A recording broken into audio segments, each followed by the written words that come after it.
Sketch the graph of y equals negative 5 divided by 3 times x plus 4 times x squared plus 2x plus 3, clearly labelling all axial intercepts and turning points with their coordinates. Where necessary, give the coordinates correct to 2 decimal places.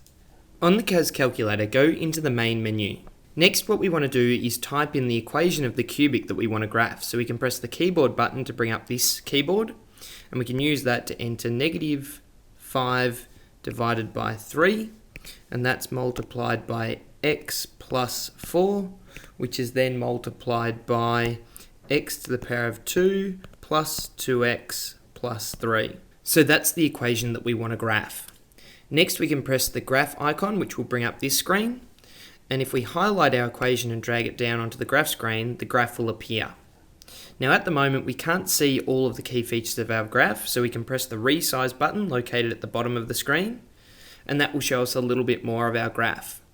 However, to get all of the x and y intercepts and the turning points that we can see down the bottom of the screen, we need to resize the screen. So we can press the 4 arrows, and that will bring up this screen here, where we can set the minimum x value, which we might set to be negative 6, the maximum y value, which we might set to be positive 6, the y minimum, which we could set to be minus 25 or something like that, just to see if that will show all of the graph, and the y maximum we can leave at 10. Pressing OK will resize the graph screen, and now we can see all of those key features of the graph. By going Analysis, G-Solve, we can find key features. So if we start off by going x-intercepts, we press root, and then we can lock that coordinate on the graph by pressing Execute. We can then go Analysis, G-Solve, and we can use max to find the local maximum turning point. Again, hitting Execute will lock that point on the graph.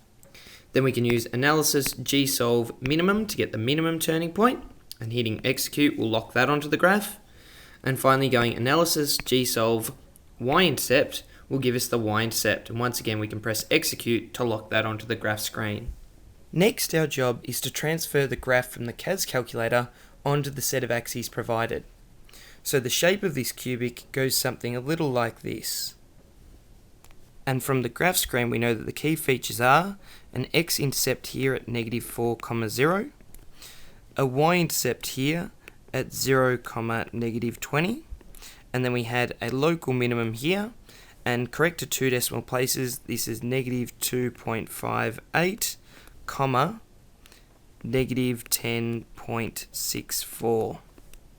And finally our local maximum here, which was at negative 1.42 and negative 9.36. So that's the graph of this cubic equation.